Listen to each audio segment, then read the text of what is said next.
Can you actually believe it, guys? It's a new video from youtube.com/Hfmasters. Probably can go down with some of the classics such as Hfmasters webcam video, January 29, 2011, 7:46 p.m. Just some quality stuff here. It's like the first time in 80 years that we're uploading a video, but we're back, guys, and we're going to be doing the top 10 underrated Ninjago sets. Let's just get into it. So this might be a weird way to start, but number 10 we have a $100 1,400 piece set in the Temple of the Ultimate Weapon, which a lot of people, including myself, really like. So why exactly is this one underrated? Let's talk about what came out at the same time. This set had the misfortune of coming out at the same time as the Destiny's Bounty and Ninjago City. Two sets which are super highly praised by people who have had no interest in Ninjago whatsoever, and even kind of interesting to people who don't even care about LEGO in general. But because of those two sets being released at the same time, this set ended up being just kinda there, even though it's actually really good and had a lot of playability and really good value, but it was always just kinda overshadowed by those other two. The Destiny's Wing is a very solid set, but it was very overlooked. Now obviously coming out at the same time as the Throne Room made the set seem a whole lot worse than it really actually is. And I mean, yeah, it doesn't have the 5 features or the value of the Throne Room, but it's not like it's a bad set by any means. I actually think it has a lot better overall playability than the Throne Room, since it has more functions overall, and the plane build really isn't something we've had in a while, and this is a pretty unique take on it. And it is also a nice cheap way to get Jack, who ended up being one of the more important dragon hunters. Now honestly, if this set was a dragon hunter specific vehicle instead of being a Kai vehicle, I think it would have been a lot more interesting to people and a better alternative to the Throne Room set. Plus it also wouldn't have had to compete with Firstborn as one of the predominant Kai based sets, but they kinda missed the boat on that one. Overall it's still a pretty good set, but just a little bit overlooked. At number 8 we have the new version of the Samurai Mech. But how could a set which came out a month ago already be one of the most underrated sets ever? Well, you get a set which isn't even half the size of the original, and people aren't going to really like it as much. The thing with this set is that this is actually a really solid mech. It's just too small to be the Samurai Mech. But if you look at it for what it is, which is a small LEGO mech, it really does everything you want it to do. It has so much articulation, it's got a pretty good amount of playability. It really is just everything you could want for a mech. But because it's so downscaled, a lot of people already kind of have moved away from it and don't like it, even though in reality it's not bad. So this one might surprise some of you, but I actually really like the Manta Ray Bomber of all sets.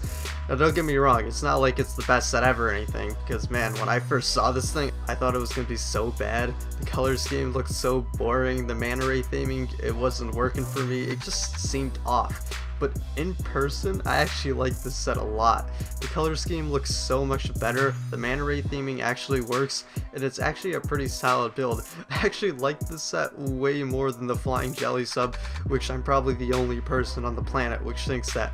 But believe it or not, I actually do. Even though the Flying Jelly sub, it looked way better to me when I first saw it in the pictures, but actually having the two sets now, I actually think the Manta Ray Bomber is really underrated and a pretty good set with some nice play features. Now while the Blaster Bike does seem like a simple bike set, it actually does do a lot of things really well. Most importantly being the balance between the good guy and bad guy stuff. The ghosts actually feel like they have a chance against Cole because they have this small little dragon, which really feels like something that gives them a lot of mobility and a lot of ways to avoid all the fire ammo that Cole has in his bike. But it's not like Cole feels super outmaxed either. It's something that most LEGO sets don't really do, but I feel like this set is generally perceived as just another bike set when in reality it really isn't, and it's got a lot of great playability going for it, and it's a pretty solid build too. Now these spinner arena sets are mostly throwaway stuff, but for me the Mountain Shrine was actually pretty cool. Now I mean obviously this set is really good as a playset because it's designed entirely around the idea of being able to fully take advantage of the spinners, so it's no shock that it's great for playability. But the most underrated thing about this set for me is the figure. And I know at first, Kai DX doesn't seem like it's that crazy because it's not even an exclusive figure, and this was barely the cheapest way to get him. It's only a $5 difference, and it's the exact same thing for the spinner. But this does have one sole advantage going for it, and that was the inclusion of the Sword of Fire. Now, at the time of the release, this was the only way to get the Sword of Fire without buying the $120 Fire Temple, which would have made it really difficult for most people to actually collect every golden weapon, because there was going to be no other way other than spending $120, which isn't something a lot of people are going to be able to do, and that doesn't even consider trying to get the rest of the golden weapons on top of that. But because this was included in this cheap $20 set, it made the set a lot more valuable and a lot more interesting to a lot of people, and it makes it feel a lot cooler. And plus, like I was saying, it does have a lot of good playability going for it, but it is obviously just a spinner arena, so not a lot of people really take note of it. The Dojo Showdown is generally viewed as a throwaway set and really just an over-glorified minifigure pack, but I disagree with this. I actually think the build is really good. It's got solid functions like the trapdoor and flick fire missiles, and it's also really well designed as an arena with studs on the wall, weapons everywhere, some hazardous steps, and a fire on the bottom. Honestly, I would really like to see LEGO make a lot more sets like this at this scale, since the closest thing they've done to it recently was Master Falls, and I also thought that was really cool. Just overall, this is a pretty solid set, which most people really only look at for the minifigures, even though this build is actually pretty solid. The Vermillion Attack may have been a $10 set, but it easily has some of the best value out of any set from Ninjago. It's actually kind of funny looking back now and seeing how many people were praising Ninjago Training when it first came out for having 2 minifigures, and yet everyone glossed over this set, which came with 3. And not only did it come with 3 minifigures, it came with figures with new molds, a character who happened to be one of the main ninja of the season in Kai, and it gave a cheap way to get one of the time blades, which is something that $10 sets normally don't do. And it also did have Kai's hair for people who didn't have it.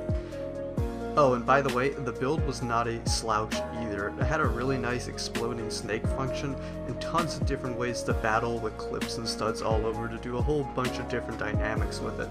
Overall, this was a really great set, but the small price made it overlooked. The Street Race of Snake Jaguar is another good set which came out at the wrong time. The fact that this set was yet another double bike set made this feel really repetitive, and it made it an easy write-off for a lot of people, even though the set is actually really good as far as double bike sets go, and it made perfect sense with the Sons of Garbodon wave. Both Mr. E and Zane's bike were unique, and they had some pretty cool distinct functions which worked great, and the Mr. E figure was exclusive. Now, if this set came out a year or 2 earlier, I don't think anyone would have any problems with it whatsoever, since no one would be tired of the double bike set, and it would have ended up being a lot better received, but unfortunately for it, it didn't come out until later, and at that point it was just too repetitive. Cole's Dragon from Skybound is an easy number 1 for me.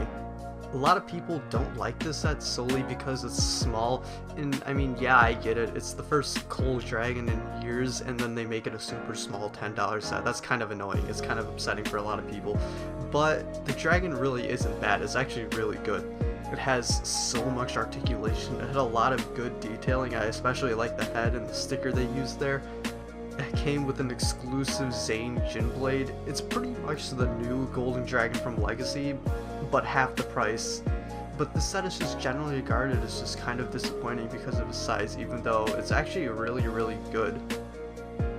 But yeah, that is the top 10 underrated sets. Hope you guys enjoyed this video. Thank you guys for watching. Till next time, see you guys later.